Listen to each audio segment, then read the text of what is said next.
With us now is the founder of the Iran Liberty Foundation, Hessam Rahimian, and Iranian-American doctor Sheila Nazarian. Great to see you both. Thank you for joining me. Thank you, Bill. Hessam, I'd like to start with you.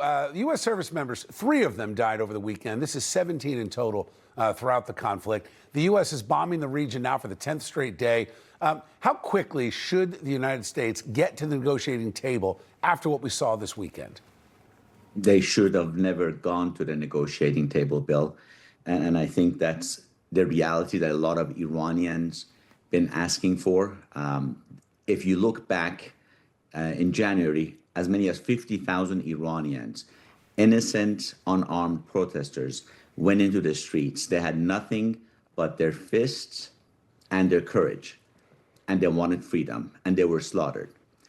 They did that because they wanted to be free. They did not want to have negotiations to get a better deal on a nuclear or whatever else that we want to be negotiating with.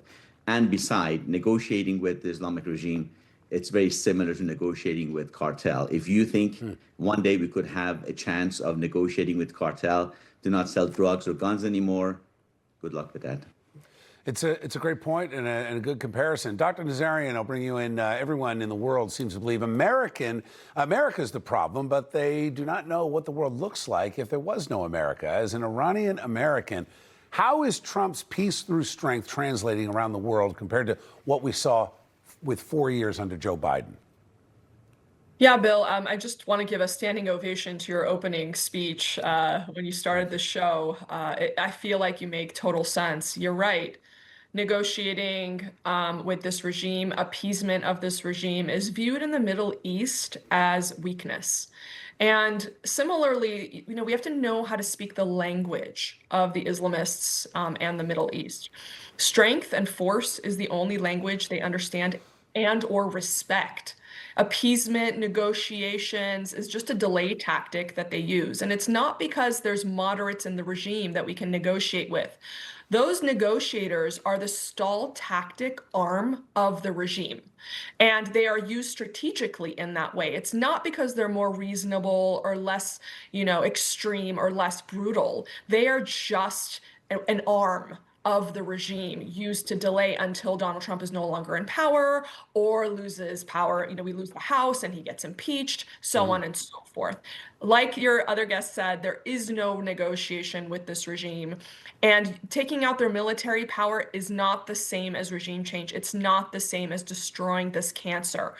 And as a physician, leaving a cancer in the body, even if you make it smaller, if you don't completely annihilate it, it will just grow back.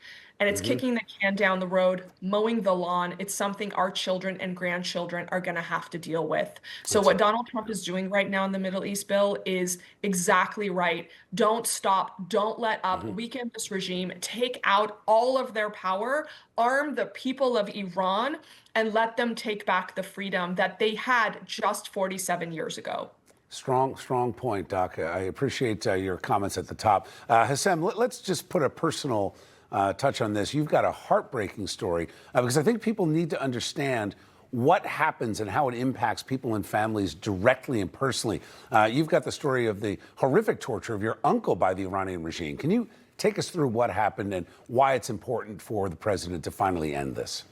Sure. About a few years after the revolution, which was back in 1978, I was a member of a Baha'i faith, and the Baha'i community is a minority. My uncle was arrested, and he was held at jail for a while. And one night they brought him home, and when they brought him for search of the house, we noticed that his feet is bleeding, and we come to find out that when they were bringing him to the house, they used a electric drill, battery operator, of course, in the vehicle to put holes under his leg.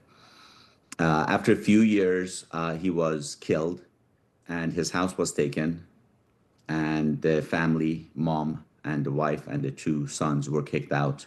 A few months after that, his 2 sons were arrested, my cousins. One of them is still in jail today. He's in Evin prison, just because of their personal belief being different than the regime.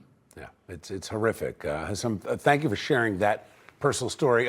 Doctor, as we wrap this up, I just want to ask you, what do you want to say to those people that want to politicize this and say, oh, well, this is all about the midterms. This is not real. We're not even sure if they had a nuclear weapon, because it's frustrating for me that you're spending a lot of time pushing back on people that are ignorant of the situation and don't understand what it means to have a nuclear strong terrorist regime in Tehran. Yeah, Bill, it's frustrating for me because, we understand. I grew up in Iran as well. My father was also threatened, which is why we decided to escape. We understand not just the brutality of this regime, but the mentality of this regime. And it's very frustrating to see it being politicized here. We look back at the Holocaust and we see, people that used to protest, Bill, here in America, that's saying Hitler's done nothing to us. Why attack Hitler? Okay, we're in a very similar situation where imagine taking a drill and drilling a hole.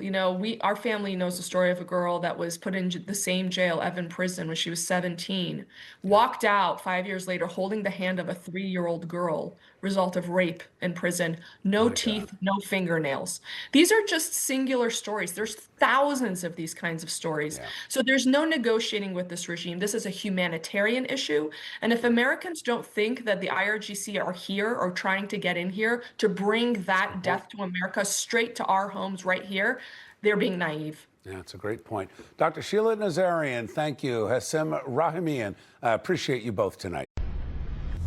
Information. Truth is freedom. Is Newsmax. It's real news for real people.